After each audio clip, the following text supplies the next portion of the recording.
Freddie, so interesting you said that, man. You just like if for anyone you're listening to the Monetize Your Ministry podcast, you might have a question, man. Do you lose your heart for ministry? You're out there in the marketplace, listening to you, man. You are praying in rooms before people get in there. You are depending on God. I almost feel like for a lot of us, our prayer life, our spirituality, our faith is even taken to a deeper level when we are out there in the marketplace and doing the things that God has called us to do. It's not a lessening of faith, it's a deepening of faith. It's something I want to just point out. Well, absolutely, absolutely. Because you are 100% dependent upon God.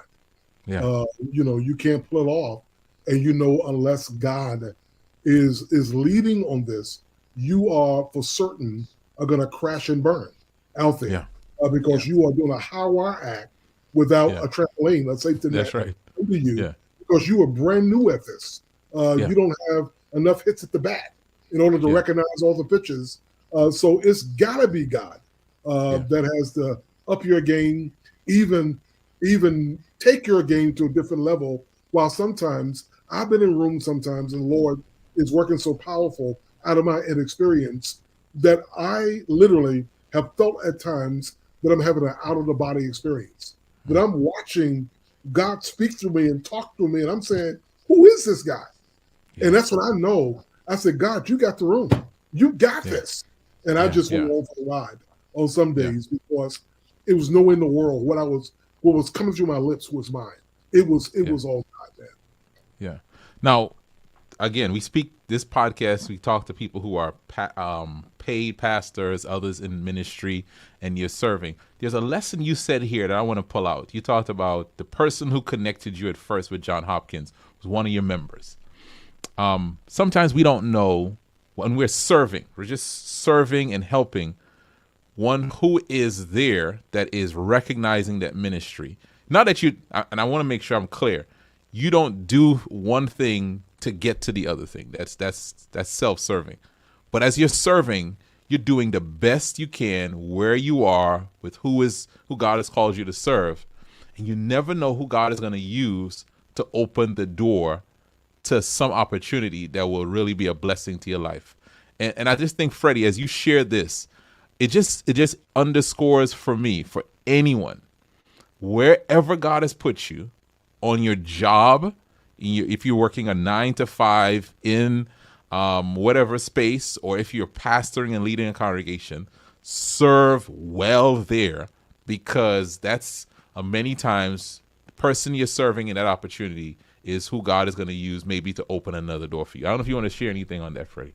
Yeah, I think you have expressed it well. God blesses in the flow of what you're doing. It's not, you don't always are deliberately trying to get a hookup. God is the one who initiates the hookups. It's him. And I have never seen God do it while I'm seeking for it. It's when I'm least expected. I'm just doing the best I can, as you mentioned, come on in your language, with what you got and giving it all you got. And I think it's when you are giving it all you got, then God says, I can trust you to bless you on the next level there. But if you are just taking a hiatus and all you're doing is looking for the next thing, God says, I make you wait forever on that one, because I need you to be at work. When God called Elijah, he was at work plowing the field. When he got his disciples, all of them were at their day job. That's right. He puts you in the midst of life. And you're praying for some things. You're open for the purposes of God to be demonstrated in your life and affected in your life. But it's while you're doing the garden variety things of excellence that God steps in and say, okay, here's what's next right here. Yeah. So good. So Freddie, somebody who may know you from experiencing your ministry, one of your members, as and someone who served under your leadership, experienced your leadership in the church since, may be asking the question, what is Freddie Russell doing right now? Right, Freddie, what you doing? Like, when you tell us what you're doing now, and we'll kind of talk through how you've been building the True North Leadership Group. So just tell us, what are you doing now, Freddie? Well, I'm one of those guys in the corner who work for food. I'm that guy. I'm on the other corner, Freddie. I'm on the On other the other corner. corner, man. Well, hey, as long as we got our corners, man, Yeah, yeah, yeah, yeah. But I'm on a very s- amazing God journey right now. I train leaders in corporate, academic, healthcare, government, and church contexts. Mhm. And our company does several things, and all of these things we're actively doing. We do leadership design and development. We build high performance cohesive teams. We do change management. We do internal corporate conflict communication, strategy facilitation, and diversity management. And our company is expanding our offerings all the time, but those are the broad categories that we train within. We tend to do bespoke or tailor made content because when you work in the environments that we work on, then you cannot do a one size fits all because the context will drive how you're going to approach what you do, which means that I have to stay fresh at all times. I'm constantly reading, constantly checking out what's next in the industry, constantly discussing and talking with people, leaders in terms of their mindsets, where they think things are going, hearing their hearts on things. And so I own a company, as you know, called the True North Leadership Group. And it's a growing company. We are a global company.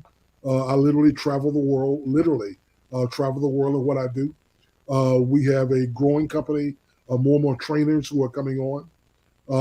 And we are stepping heavily right now into the government space, the federal government space. And the Lord is beginning to open some major doors in the corporate space, the same identical things. So we are developing leaders who don't just change the company, but they're prepared to change the world. And that's the driver for us with all of this. Yeah. I'm gonna ask a question, but I want to just point out to our viewers, those who are watching this, all those books you see behind Freddie, he read all of them. I'm just gonna tell you, he read all of those books Well, because Fred. I have. Yeah, no,